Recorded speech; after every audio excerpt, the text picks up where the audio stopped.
Hi, welcome again from KV Karate, and today we're going to be talking again. It's kind of our part two on stretching as part of your warm-up, things to do, exercises to do as a warm-up. So with karate, it's a lot of twitch muscles that we use, and we do a lot of quick movements, but we also do a lot of falling, and like break falls, and takedowns, and self-defense and things.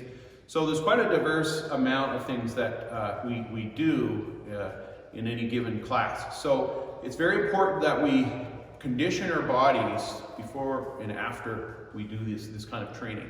So we talked about this chest and arms and neck, head region in the first one. This one is more the mid-body region, and we talk about it, referencing it as our core, okay? The core is basically this band all around you that has to be holding your frame in place, holding your limbs and legs, everything together, and supporting your body while you do movements.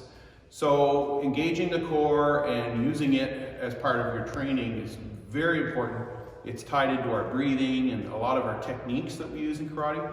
But just from general safety warm-up, I want to go over some of the exercises that are really good for your core. So oftentimes we talk about the core being the front, but it's all around the back, the sides, it's all around. So the other thing is, it's been proven today that it's not beneficial to do hundreds of reps of things like sit-ups and crunches and things like that. It's better to do more isometric or isolate the muscles and condition them that way. So if we were to talk about the front, and I'm gonna go front, back, and side. So if we were to talk about the front, we would want to get in a position like this, maybe raise our legs, maybe raise our head and hold a position like this. You could also put your hands in between and hold like this. Or if your feet are down, you can simply look through your legs and hold like this. You can push your elbows way out so that way your chest is opened up, and focus on getting your shoulder blades off the ground and engaging all of these muscles. So that's the front.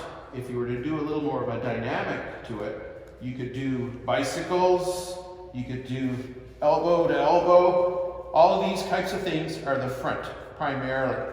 We are adding a little bit of the sides when we go like this, but it's primarily the front.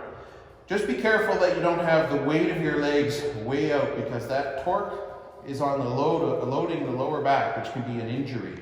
So you're always better to have your knees in, to keep the weight in so that your back stays flat. You don't want to be doing so many reps that you arc your back, you start thrusting like this, because that wrenching action will injure your back. So you have to press the back flat of your back, keep it on the floor whenever you're doing these exercises. So from here, you want to focus on belly button, push to the spine, to the floor. And then you can sit up like this and breathe. This is more of an isolated stretch, a static stretch, but it's very good to engage all of these muscles. So that's the front.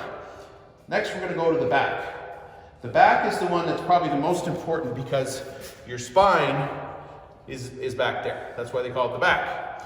And it's probably the most prone to injury.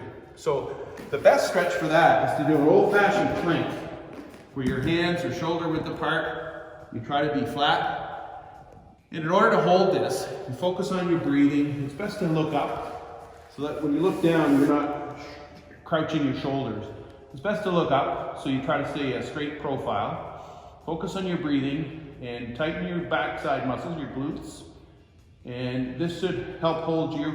And this connects your legs and arms, everything together as you work the core. So this is a very good one to do. And then you can add more isolation to the glute, the back muscle, okay, by lifting that leg. Now you're really working both glutes, the one that's got the leg on the floor, plus the one that's up in the air. So you do both ones like this, and hold for 20, 30 seconds. The other thing you can do is you can put one hand up and the alternate foot up, and now you're really working the core. You may want to do that for a few less seconds, but that one certainly you can do. And then alternate the other way. And I think the core, these planks are probably the best exercise you could do to engage all of the muscles and to get the maximum engagement out of one exercise that we have. So this one is very important. So from there, we can go to the sides, where you have the oblique muscles, and again, using the concept of a plank, which really has to engage everything. If you put your feet together, you can stagger however you want. I like to put my feet together, and then the elbow is directly under the shoulder. It's not out here, it's not in here. Hand is out here like a fist.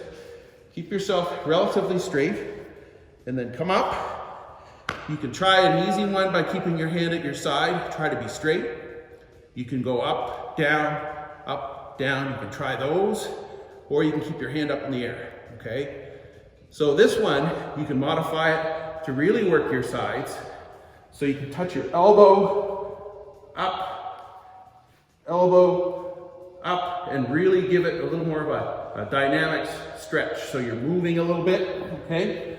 And that's for your sides. So this is working this arm through here, but it's really working under here on the sides to hold that position. And you can rest for a bit and try it again, and then do the other side.